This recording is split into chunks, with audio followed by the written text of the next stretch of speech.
Você pode abrir comigo a sua Bíblia no Evangelho de Jesus, segundo Lucas, capítulo 13. Nós vamos ler do versículo 31 ao versículo 35. E eu dei a essa reflexão um tema, uma metáfora, uma figura de linguagem, um mapa para não se perder em dias difíceis, em dias tumultuados, que a gente já não sabe mais para onde ir, ou nem pensa mais para onde ir, mas por onde ir, não sabe às vezes nem de onde veio.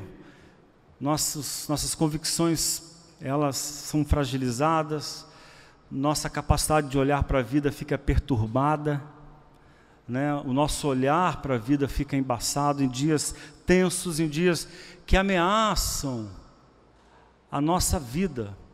E eu não falo só da ameaça do corpo, mas a ameaça do futuro, a ameaça dos nossos sonhos, a ameaça da nossa fé, a ameaça da nossa dignidade, a ameaça do nosso amor, em que nós nos sentimos assim, tensionados pelas circunstâncias.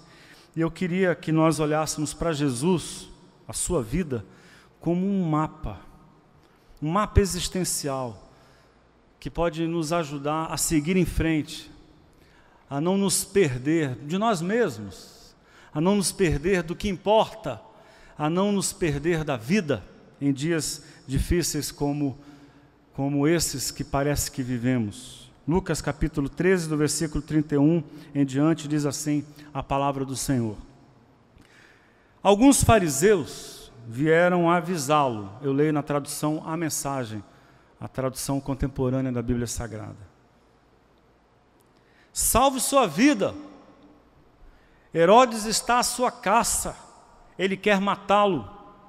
Jesus respondeu: digam àquela raposa, que era um apelido que havia sido dado a Herodes, que não tenho tempo para ele agora. Hoje e amanhã estarei ocupado, expulsando demônios e curando doentes. Depois de amanhã, concluo o meu trabalho. Além disso, não é adequado a um profeta morrer fora de Jerusalém. A fala de Jesus, ela tem toda uma carga irônica, que a fama na história do povo de Israel é que Jerusalém era um lugar perigoso para os profetas. Ora, qual é o perigo de uma cidade para quem denuncia injustiça, para quem denuncia mentira, hipocrisia? Qual é o perigo? Senão, por causa dos reis, por causa dos sacerdotes, dos líderes políticos e líderes religiosos, os profetas eram sempre vistos como gente que pode atrapalhar a vida de todos. E aí ele diz: Jerusalém, Jerusalém, assassina de profetas, que agride os mensageiros de Deus. Quantas vezes desejei reunir seus filhos como faz a galinha. A imagem aqui é do salmista, né? A galinha que reúne os pintinhos debaixo das asas. Deus é descrito assim pelo salmista, como aquele que reúne os filhotes debaixo das suas asas em amor e segurança. Mas você se recusou e me virou as costas.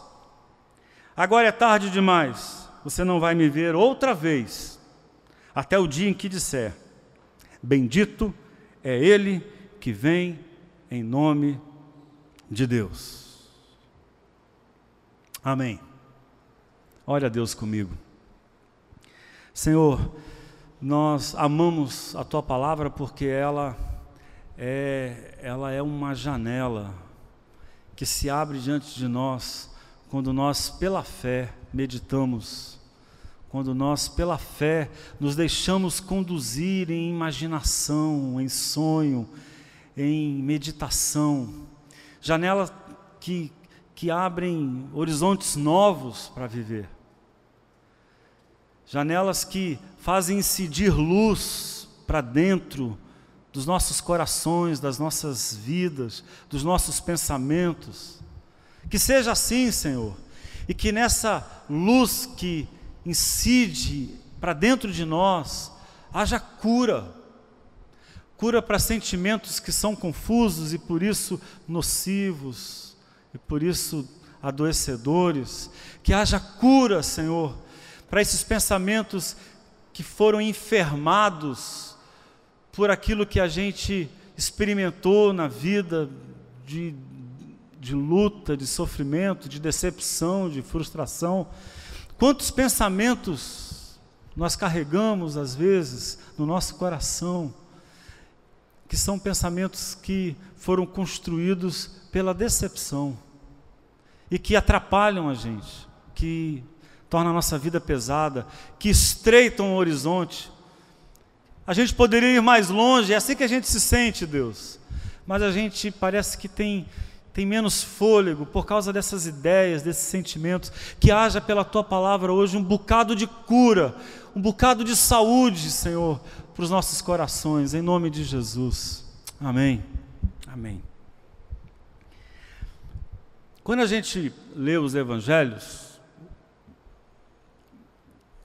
sem as lentes do treinamento religioso, dos milênios, né, dos séculos de teologia, né, sem o treinamento mistificador da religião, porque quando a gente lê a Bíblia, a gente tem essas lentes sempre, né? E as lentes que predominam são as lentes da religião, e a gente não enxerga algumas coisas que são escandalosas, porque a gente mistifica, né? E aí fica suavizado aquilo que é agressivo e não podia ser suave. O Evangelho tem algumas suavidades, mas são bem poucas. Quando a gente lê os Evangelhos, qualquer um dos relatos que contam a história de Jesus, tem cenas delicadas, cenas calorosas, cenas que a gente aplaude, né, que a gente admira, que a gente chama de uma cena fofa, né, bonitinha, mas são muito poucas. De um modo geral, o Evangelho a história do Evangelho é violenta, agressiva, é dura, é difícil, é sofrida. A história de Jesus é assim. Quem conta a história gasta muito pouco tempo falando do sucesso da carreira de Jesus, quase nada. Porque rapidamente o sucesso é descrito e se começa a contar uma história de sofrimento, de luta, de dificuldade de Jesus, que é basicamente a história das multidões que começam a abandonar Jesus, inclemente, cruelmente. As multidões dão as costas a Jesus porque ele não aceita participar das expectativas, do messianismo que eles têm na cabeça. Jesus é outro Messias, não é o Messias que eles querem.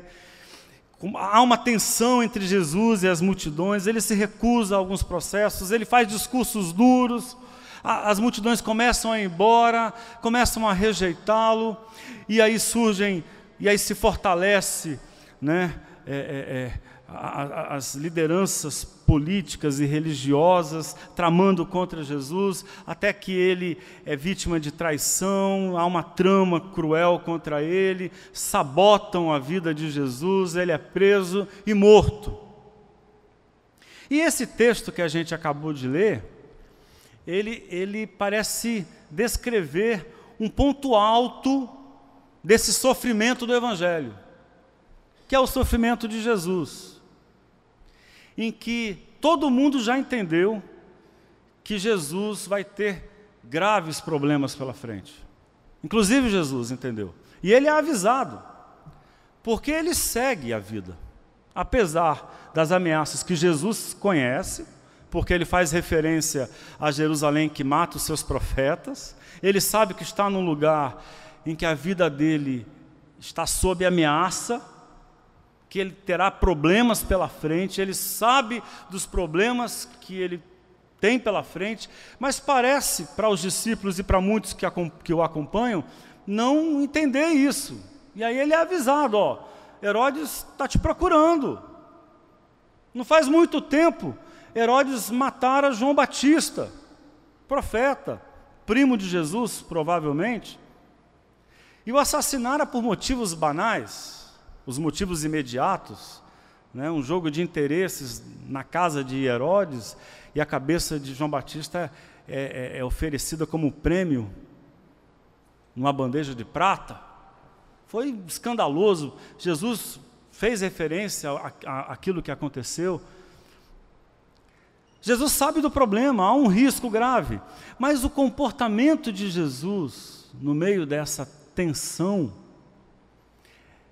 parece nos dar uma impressão forte de que ele não se rende, de que ele segue em frente, de que ele não se perdeu, apesar da prisão, não se perdeu, apesar da injustiça, não se perdeu, apesar da traição terrível de um amigo, de alguém que comia na mesa com ele, apesar da traição do amigo, ele não se perdeu, apesar da confusão na cabeça dos discípulos, João e Tiago brigando por poder, e ele chamando a atenção: para!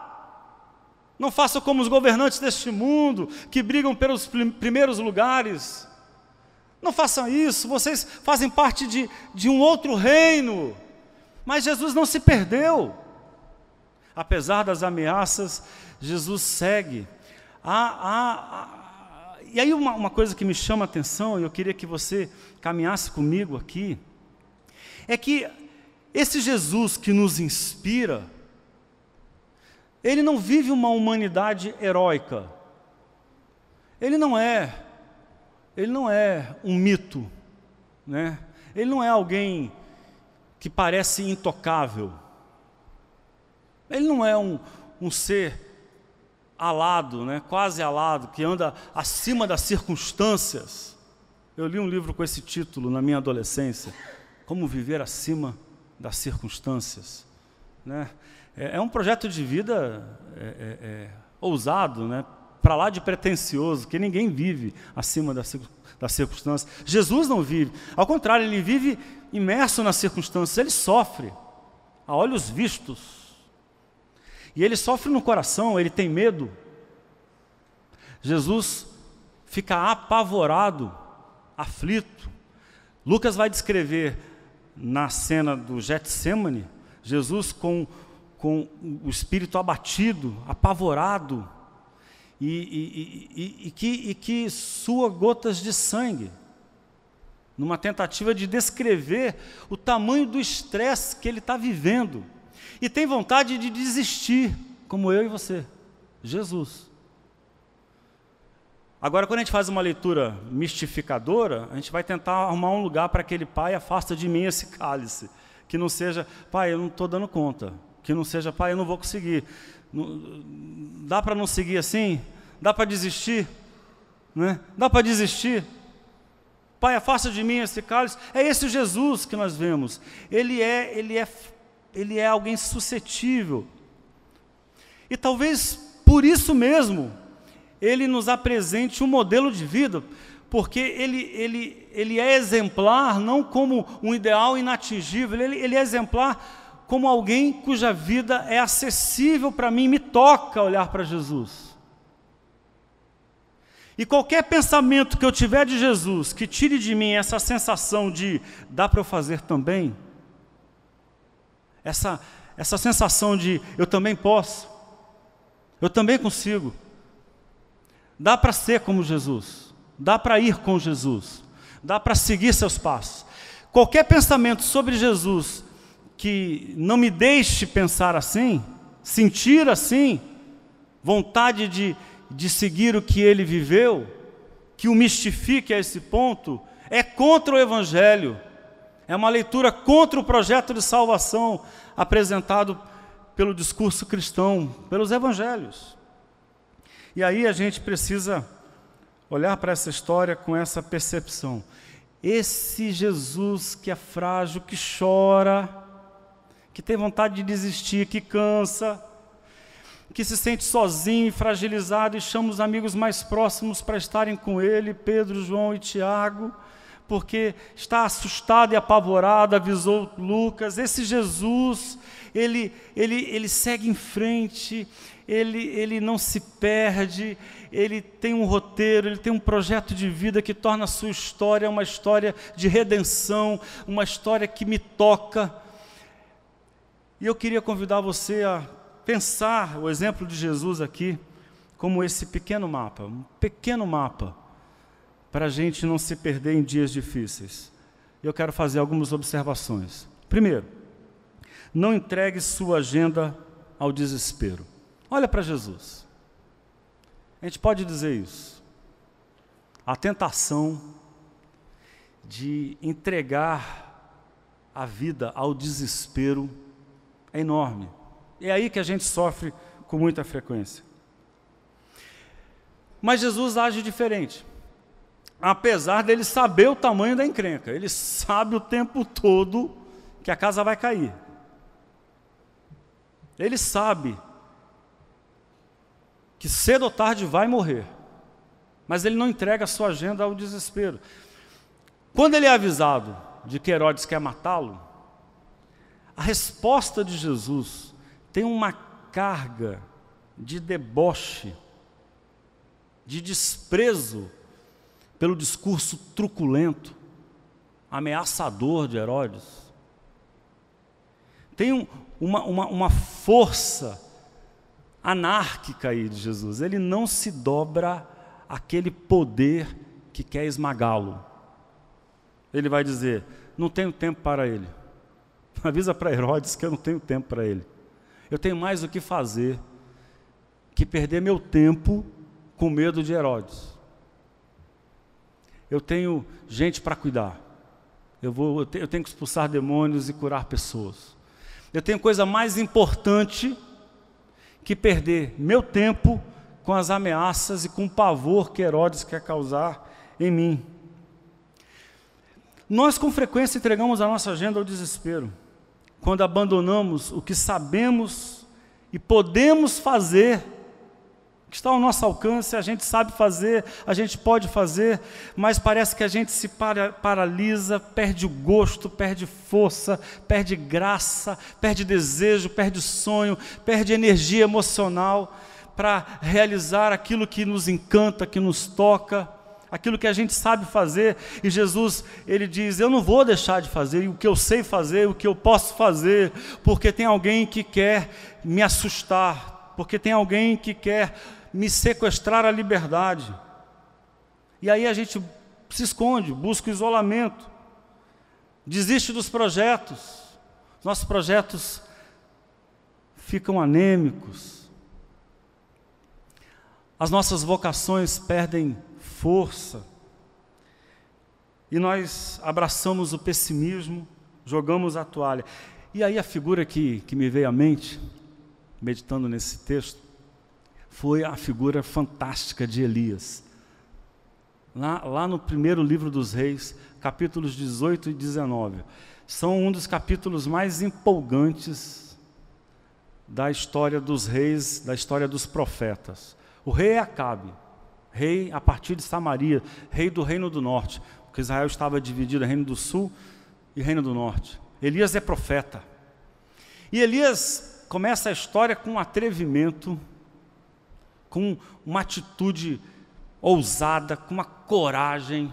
Ele põe o dedo na cara de Acabe, na cara de Jezabel, ele desafia os profetas de Acabe. Vocês conhecem a história, né?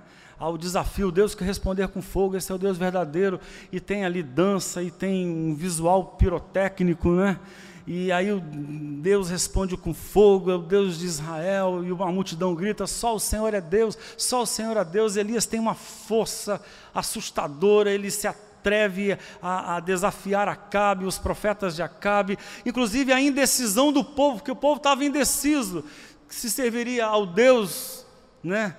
Ao Deus de Israel, ao Deus de Moisés, ou aos deuses trazidos por Jezabel. O povo estava indeciso, mas para Elias não tem nada que o impeça, não tem inimigo que o assuste, ele vai em frente. E aí no capítulo 19, o texto diz que ele é ameaçado por Jezabel. Jezabel diz que vai matá-lo, Vai fazer com ele o que ele fez com os profetas de Israel. Vai ser humilhado e morto igual os profetas de Baal, perdão. Vai fazer com ele o que ele fez com os profetas de Baal. E aí a gente toma um susto. Cadê Elias? Desligaram ele da tomada. Porque ele murcha. Elias murcha. O cara encarou a multidão indecisa, encarou Acabe, Jezabel, os profetas, fez e aconteceu. E diante de uma outra ameaça, ele murcha, ele se assusta e agora ele tem medo. Essa oscilação de Elias, ela tipifica muito a minha vida e a sua vida. E o que faz Elias? Elias entrega a agenda ao desespero. Ele foge. Ele vai embora. E aí tem expressões do tipo: não sou melhor do que meus pais. Não dou conta. Eu achava que era bom, eu achava que o projeto valia a pena, mas descobri que é tudo igual. Aí depois ele diz: todos me abandonaram. É típico, né? Não sou melhor do que meus pais. Ele está profundamente deprimido, pessimista, cáustico, negativo, não acredita em nada, nada vale a pena. E aí ele pede a morte o tempo todo. Todos me abandonaram, eu fiquei só. Só tem eu. Né? O que pode ser mais paranoico do que alguém achar que é a única pessoa que acredita na justiça? Paranoia total, uma paranoia suicida, e ele quer morrer.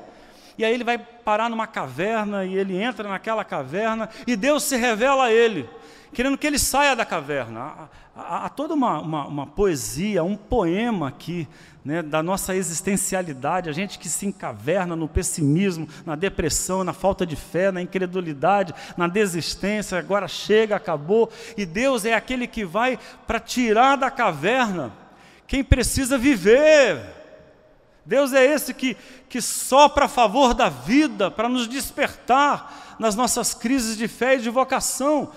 E aí a cena é belíssima, porque aparece o terremoto, expressões de força, né? E Deus não está no terremoto. Aparece o fogo, uma expressão também de poder voraz, e Deus não está no fogo.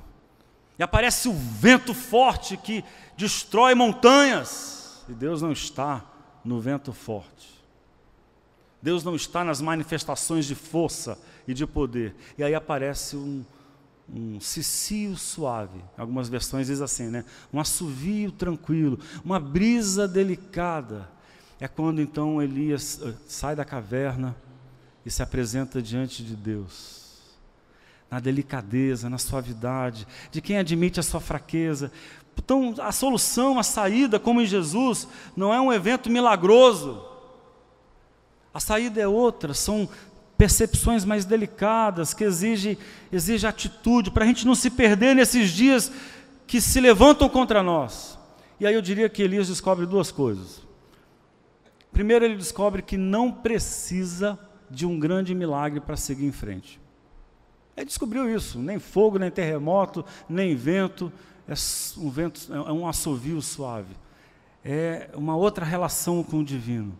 Né? O outro profeta vai dizer, nem por força nem por violência, mas pelo meu espírito, pelo sopro, assim diz o Senhor. E a outra descoberta que Elias faz, é que ele não está só. Tem mais 7.000 que não dobraram os joelhos a Baal. Não tá, tem gente a pampa, gente a beça, tem um bocado de gente por aí, você não está sozinho, não desista.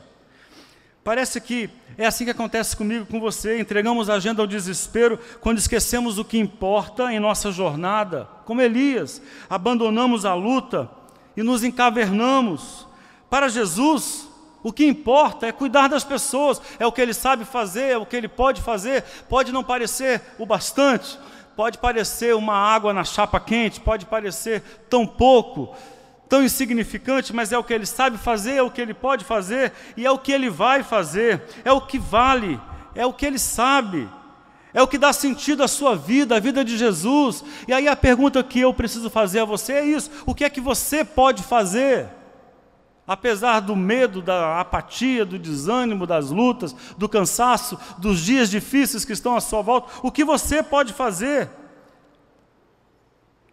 A poesia do Milton Nascimento, na canção Caçador de Mim, é muito linda. Eu gosto de uma sequência de versos em particular, mas vou ler o poema inteiro para vocês. Vocês conhecem. Por tanto amor, por tanta emoção, a vida me fez assim. Doce ou atroz, manso ou feroz, eu, caçador de mim, preso a canções, entregue a paixões que nunca tiveram fim, vou me encontrar longe do meu lugar, eu, caçador de mim. E aí esses versos têm uma beleza, têm uma força de hino, de oração. Ele diz assim: nada a temer, senão o correr da luta. Nada a fazer, senão esquecer o medo. Abrir o peito à força, numa procura, fugir às armadilhas da mata escura. Longe se vai, sonhando demais, mas onde se chega assim, vou descobrir o que me faz sentir, eu, caçador de mim. Não entregue sua agenda ao desespero. Siga fazendo o que você pode fazer, o que você sabe fazer. Não desista, em nome de Jesus. É assim que Jesus nos ensina a viver. Segundo, tem ofertas ao mundo mais valiosas que a sua imagem. O que mais nos afeta em uma ameaça é menos a perda que a gente pode ter do que o desgaste na imagem que temos diante de todos. É óbvio. Nós somos carentes de aceitação. Ser rejeitado é a pior das experiências para a vida humana.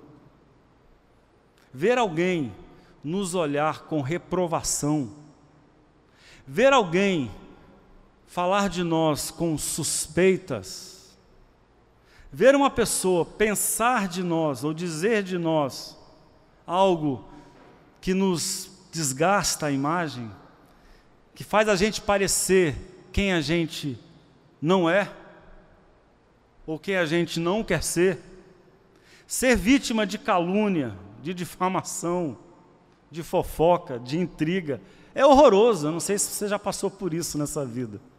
Já, com certeza. Pouco ou muito. Muitas vezes. Nós somos afetados. A gente precisa de uma boa imagem. E isso não é vazio, isso não é oco. Torna-se vazio quando a gente só se preocupa com a imagem que nós temos diante das pessoas e não se ocupa com quem nós somos, com os nossos conteúdos, com os nossos compromissos, com os nossos afetos, com as nossas verdades. Mas precisar de uma boa imagem diante das pessoas é nossa, é da humanidade. E Jesus lida com um momento assim, de rejeição. E ele sofre.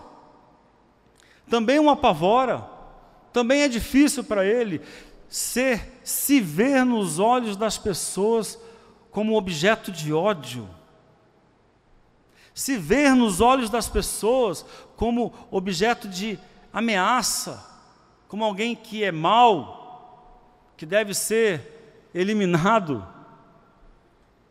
que deve sumir, que deve ser rejeitado, repudiado. Jesus reconhece isso, ele reconhece a rejeição de Jerusalém. Mas tem uma força com a qual ele supera e segue em frente. Ele sofre, vou repetir, ele não está incólume. Jesus não está isento de sofrer com a rejeição. Ninguém está. Não existe essa pura autenticidade. Não existe essa autoestima acima das circunstâncias. Todos nós sofremos. Mas ainda assim há em Jesus uma força de transcendência, que é a sua missão, é o que ele veio fazer.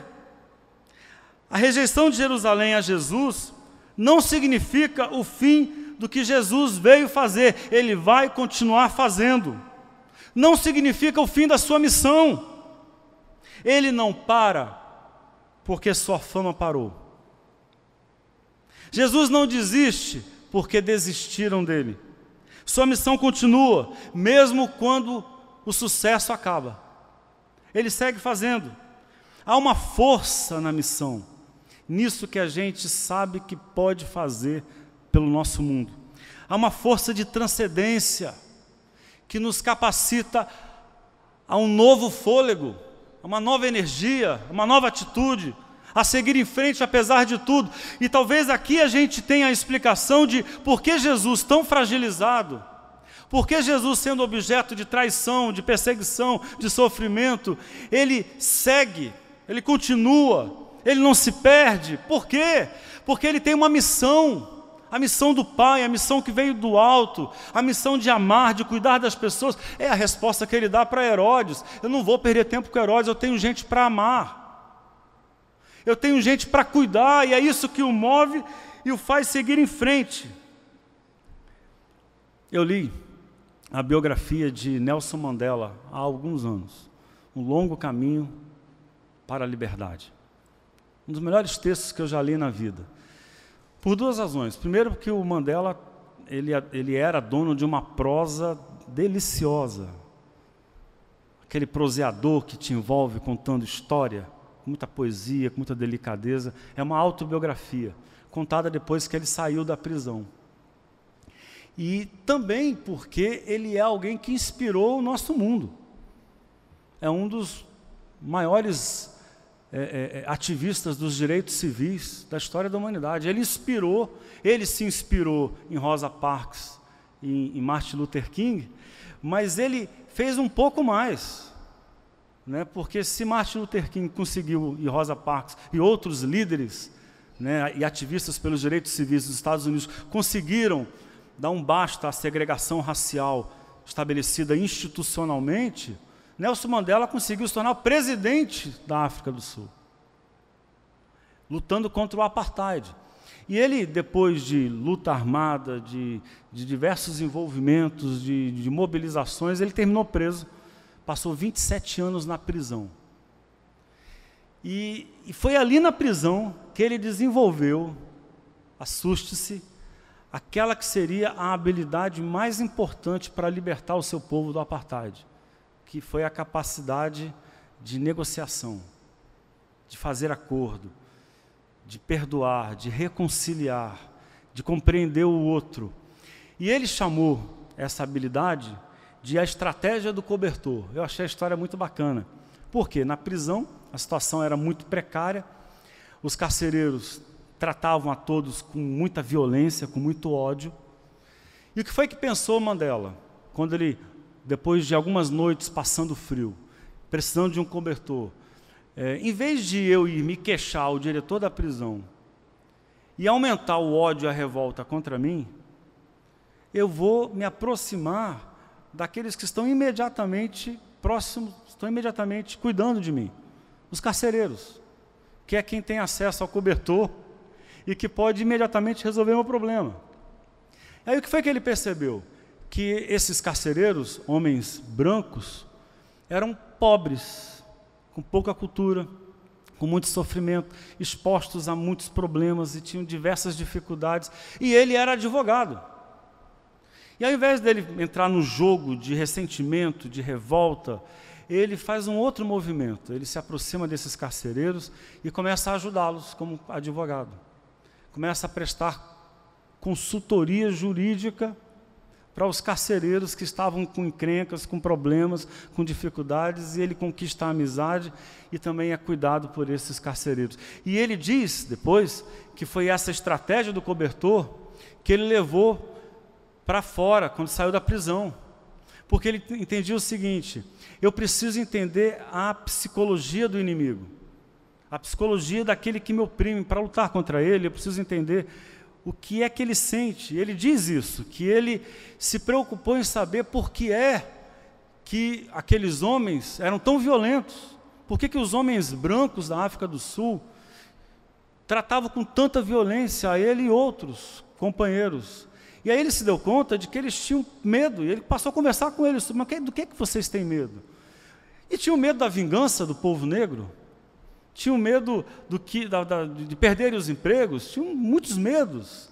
E ele ao invés de entrar num jogo de polarização, passou a cuidar deles e a minar o medo e se aproximar deles. E foi isso que fez dele o grande estadista da história recente da humanidade, Nelson Mandela. E eu penso que Jesus nos ensina esse caminho. O que é que nós sabemos fazer?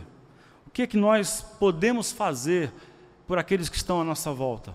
A nossa missão é essa força de transcendência para não deixarmos que o nosso projeto de vida se vá, se perca. E, finalmente, faça de sua vida uma mensagem de beleza. Eu fiquei muito inquieto com essa minha frase. Tentei mudá-la algumas vezes, mas voltei a ela todas as vezes que mudei. Porque ela facilmente se parece com uma afirmação vazia, né? Florida, mas com pouco conteúdo, qualquer tipo de estímulo de autoajuda, e não é essa a minha ideia. Mas você vai entender onde eu quero chegar. Jesus, ele explica o sentimento que ele tem diante da rejeição de Jerusalém, ele dimensiona o sofrimento. Ele fala, olha, quantas vezes, e a voz aqui parece ser em nome de Deus, né? Eu tentei juntar vocês, como a galinha reúne os pintinhos debaixo da asa, e vocês me rejeitaram. Ele se queixa. Eu vim a vocês com uma mensagem e vocês entenderam outra. Eu vim a vocês com um projeto e vocês não me viram, não me entenderam. É a queixa de um profeta, incompreendido. O que eu fiz não foi para ameaçar a fé, não foi para ameaçar a crença de vocês. O que eu fiz não foi para ameaçar a vida de vocês. Eu vim com um outro projeto. E aí ele diz, mas agora é tarde, porque ele sabe que vai morrer. Ele sabe o que está para acontecer. Mas ele faz uma afirmação. E essa afirmação é belíssima, porque ele diz, vocês só poderão agora, a chance que vocês têm de me entender, será quando vocês forem capazes de dizer, bendito aquele que vem em nome do Senhor.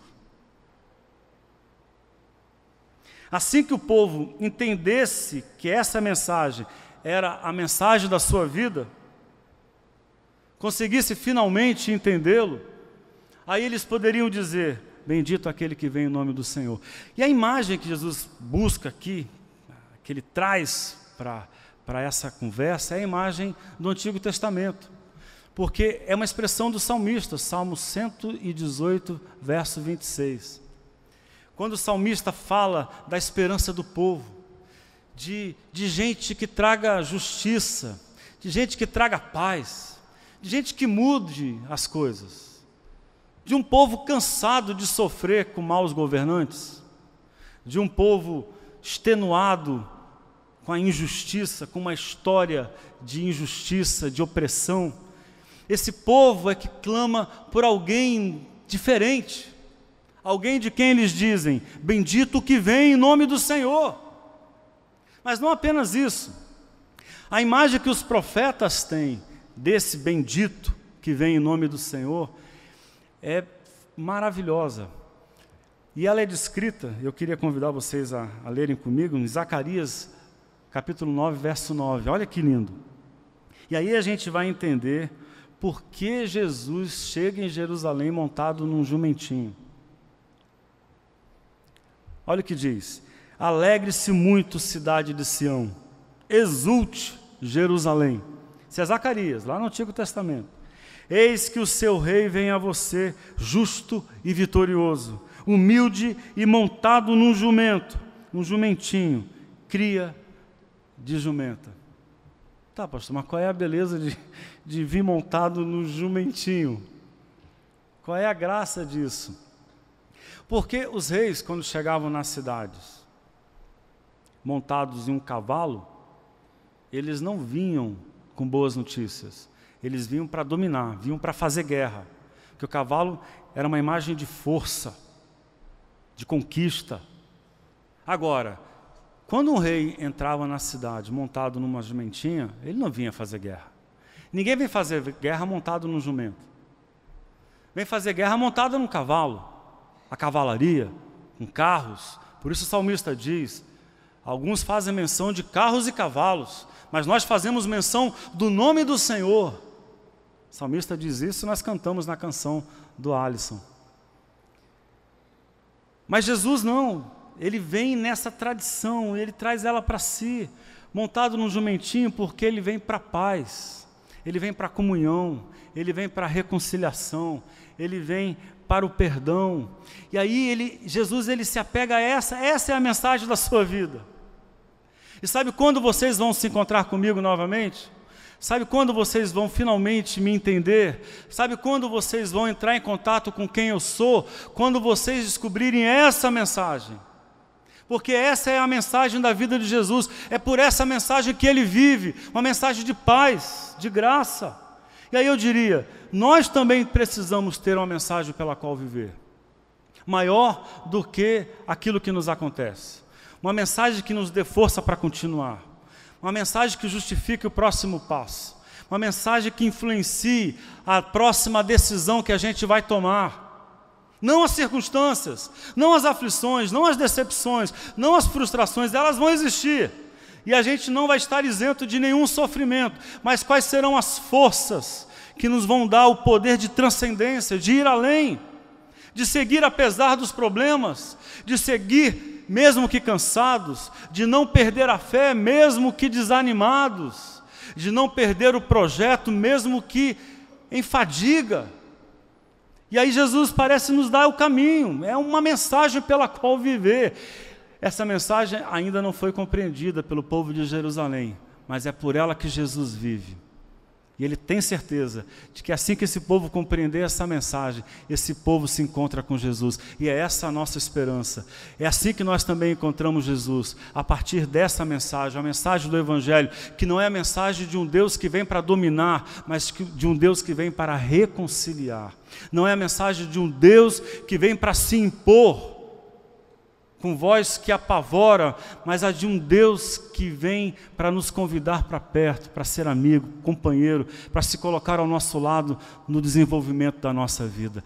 É a mensagem pela qual Jesus vive. E aí a pergunta que eu quero repetir: qual é a mensagem da sua vida?